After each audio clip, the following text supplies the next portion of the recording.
An, ou plus communément Anu, était le dieu du ciel Tiens, qu'est-ce que tu caches sous ton chapeau, Anu? mésopotamien. Il faisait partie d'une triade de dieux primordiaux et résidait dans le ciel tout en... D'ailleurs, je viens d'y penser, mais il parle d'étoiles, mais au-dessus du... Ouais, c'est ce que je pensais, mais au-dessus du trône vacant, il y a des étoiles en vrai, donc ça colle. Hein. gouvernant Il l'a pas dit encore, peut-être qu'il va le dire après. tout le panthéon divin, au point que les autres dieux devaient se prosterner devant lui. Il possédait une armée nommée les étoiles, et sa puissance ainsi que son importance était telle Non, qu'il dans le fut chat, vous considéré abusez. comme le roi des dieux. Sa parole était absolument incontestable, et sa représentation visuelle sur les humains qui le vénéraient était celle d'une couronne sur un trône. Foutue mythologie mésopotamienne. Symbole du pouvoir absolu. Vous l'aurez remarqué, beaucoup de points communs avec Uranus et par extension avec notre très cher Im, l'arme antique. Son nom, An ou Anu, ressemble étrangement à Im qui se prononce aussi Imu.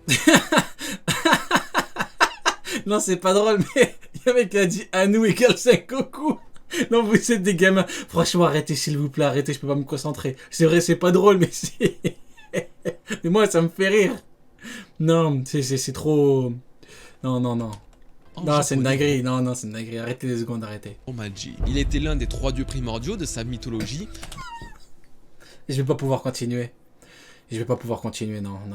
C'est... Dans One Piece, il y a précisément 3 armes antiques, une triade donc, composée de Pluton, 3 dieux primordiaux en arme antique. Un des 3 dieux primordiaux. Poséidon et Uranus. Tous les autres dieux s'agenouillaient devant lui, il était le roi des dieux et son armée était les étoiles. La scène finale du chapitre 908 montre le Gorosei, les 5 étoiles, se prosterner devant Im, la reine du monde. Elle est hiérarchiquement supposée être supérieure aux dragons célestes, connus comme des dieux créateurs, faisant d'elle littéralement la reine des dieux. C'est quand même assez fou. Les 2 principales références de cette 3e arme antique de One Piece, celle portant donc le nom du dieu Uranus, sont terriblement liées à Im, plus qu'à aucun autre personnage. Et encore, ce n'est pas fini car je garde quelque chose de vraiment fou pour plus loin dans la vidéo. Balance tout, Goji. On Vous voit devez cependant avoir tout ce que t'as. remarqué que je n'ai pas mentionné les pouvoirs que pourrait avoir Uranus dans One Piece. Dans les mythes, Poséidon est le dieu des océans et s'associe donc aux animaux marins. Oda optera alors pour une sirène et des rois des mers pour l'accompagner. Pour Pluton, c'est un petit peu plus subtil, mais cela reste dans une continuité logique. Dis-nous Cette en arme plus, antique Goji. s'associe au monde des morts, et le navire est l'objet symbolique de la traversée du royaume des enfers dans de nombreux mythes. Si on reste dans cette même base assez simple, le pouvoir d'Uranus s'assimilerait à tout ce qui touche au ciel, sachant que le monde céleste reste tout de même vaste, ça peut être tout un tas de choses qui demanderaient une énorme analyse supplémentaire. Vraiment. Un pouvoir lié au climat et à la météo, puisque Uranus est le dieu du ciel. Un pouvoir lié aux étoiles et à l'espace, puisqu'il en est également le dieu. Sans Foutu Albert Einstein, hein. La gravité, tout ça. oublier les divinités célestes des autres mythologies qu'Oda pourrait utiliser en référence comme Uranus égale Albert Einstein. mythe des mythes Tout ce qui s'est passé devait se passer. Ils avaient raison. égyptiens qui peut réanimer les morts, ou créer des maladies comme Varuna, dit Mythendu. Les choix sont multiples, mais ce qui est sûr, c'est que les pouvoirs d'Uranus doivent être suffisants pour détruire Newton, plutôt. Newton. Ouais, Newton. Ouais, je suis fatigué, moi. Ah non, Newton. Ah ouais, non. Im égale Newton. Oh ouais, moi, je suis fatigué, hein. le monde si elle veut. Ah non, mais qu'est-ce qu'ils voulaient alors, Albert Einstein? Pourquoi ils ont parlé d'Albert Einstein? C'était quoi, déjà? Pourquoi il a parlé d'Einstein, lui? C'était pas pour une bombe ou je sais pas quoi? Arrêtez avec Sengoku, il a rien à voir avec Sengoku, là. Pourquoi il avait parlé d'Einstein? La vidéo. Ah, je suis mort, vous êtes des gamins. Ah, vous êtes des gamins. Venez à les utiliser. Bon. Cette première partie était principalement axée sur la mythologie pour vous acclimater à l'idée qu'Im est Uranus, ne serait-ce que par les points communs qu'elle partage avec ce dieu. Si vous voulez désormais comprendre quel en serait l'intérêt dans One Piece, quels en sont les indices et le rôle de ses armes avec Luffy, c'est maintenant que ça se passe avec la 2e partie de cette théorie. Cette partie va parler de beaucoup de choses. Le but est assez simple, vous prouvez qu'Im peut totalement être Uranus sans spécialement forcer le trait sur l'aspect mythologique comme on a pu le faire dans la première partie. Maintenant ça va parler que de One Piece, presque que de One Piece. Pour commencer, la question de base est plutôt facile.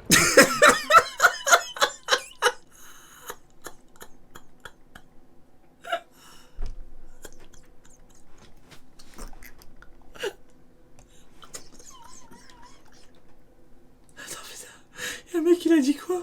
Il a dit Sengoku, il a le Anunomi Modellanus.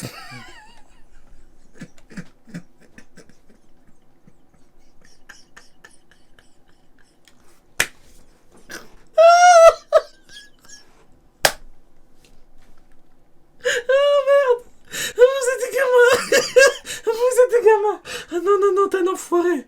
Non, non, non, t'es un enfoiré, arrête, arrête. Non, non, non, arrête tout de suite, arrête ça tout de suite. Non, non, arrête ça tout de suite. Pourquoi Uranus serait Im et pas quelqu'un d'autre? C'est effectivement ce genre de questions que l'on doit se poser quand on fait une théorie sur une œuvre aussi vaste que celle de One Piece. Alors on est...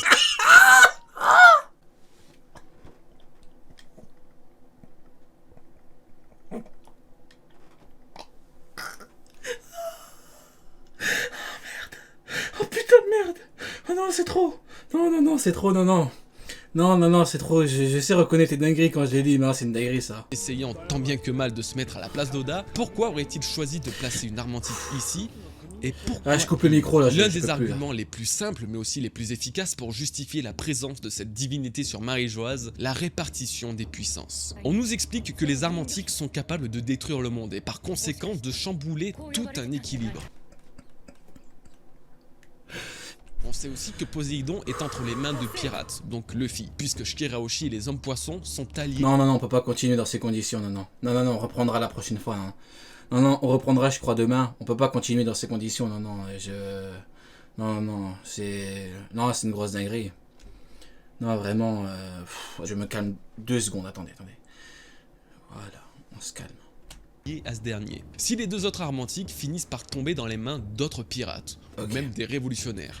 Pluton, Poséidon, Uranus pour Dragon. Cela signifie que le gouvernement mondial et la marine se retrouveront à affronter toutes les armes antiques réveillées. Scénaristiquement, ça pose problème. Le gouvernement n'aurait aucun moyen de contrer leur pouvoir et l'obtention des armes antiques signerait inévitablement et immédiatement leur fin. C'est pourquoi il serait parfaitement logique que le gouvernement mondial possède l'une d'entre elles et qu'en l'occurrence ce soit Uranus. Si Pluton est sur Wano Kuni, loin du contrôle du gouvernement, et que Poséidon prête son pouvoir à Luffy, un pirate, Uranus serait au service du gouvernement pour répartir, contrer et opposer les armes antiques. Et justement, opposer les armes... D'ailleurs, vous pensez que les mecs du Gorosei ils sont chauds ou pas?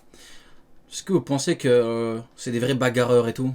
Antique était le thème principal du raid d'Enies Lobby et de la capture de Nico Robin au même moment. Pluton, la première arme antique mentionnée dans l'histoire, se dévoilait de plus en plus au point que ses plans de construction furent introduits. Franky nous a révélé que ces plans servaient en réalité non pas à réveiller l'arme antique en question. Ah, il a rendu fou, hein. Franky, il a rendu Spandam totalement fou. Hein.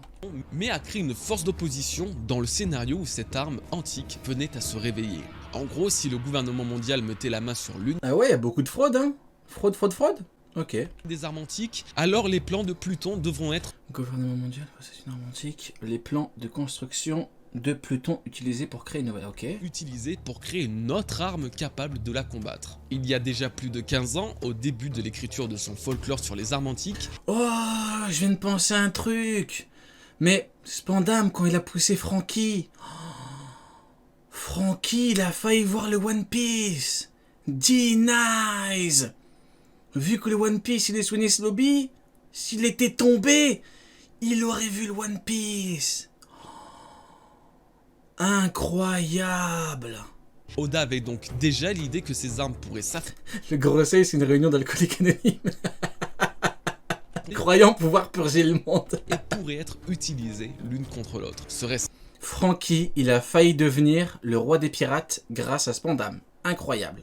Un foreshadow pour nous indiquer que le gouvernement possède déjà l'une d'elles et que la construction d'une force d'opposition va être nécessaire pour la vaincre. Pour moi c'est évident, sinon Luffy a déjà gagné avant même de commencer le combat ultime contre le gouvernement. Tout simplement. Donc pour lui on part sur un gros affrontement contre Im aka Uranus, ok. Simplement parce qu'il possède l'une de ses armes antiques et pas eux. Leur puissance... Franky il a failli avoir le niveau du roi des pirates, hein. Incroyable.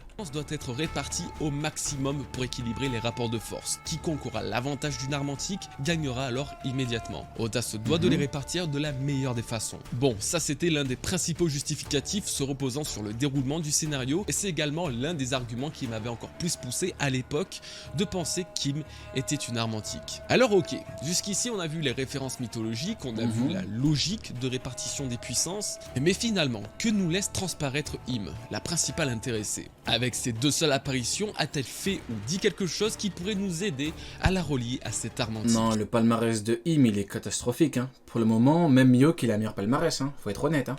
Eh bien... Palmarès de Im... Découper des primes, quoi.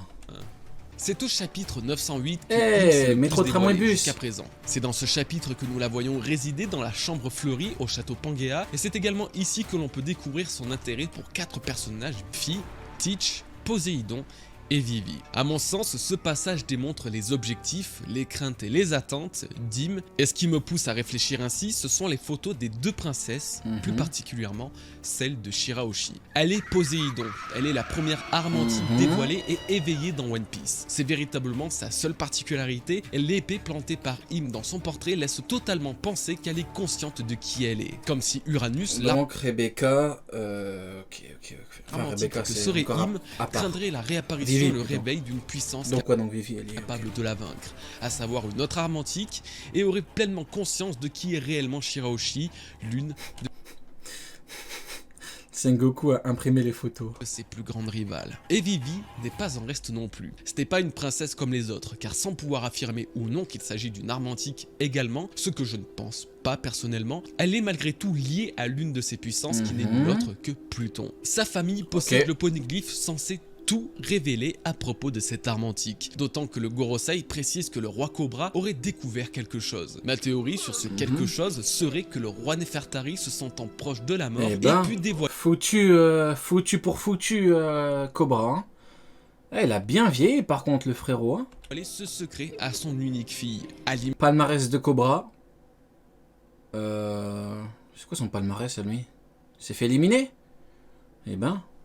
L'image de Tom et de ses disciples à qui c'est palmarès bizarre là. Il confia les plans de Pluton. Ainsi, il m'aurait compris que Vivi pourrait contribuer à réveiller l'arme antique Pluton, comme Shirahoshi l'a fait avec Poséidon. Elle voudrait l'éliminer avant que ce drame se produise, expliquant ainsi pourquoi elle tenait sa photo quand le Gorosei vous êtes des gamins dans le chat, c'est une dinguerie.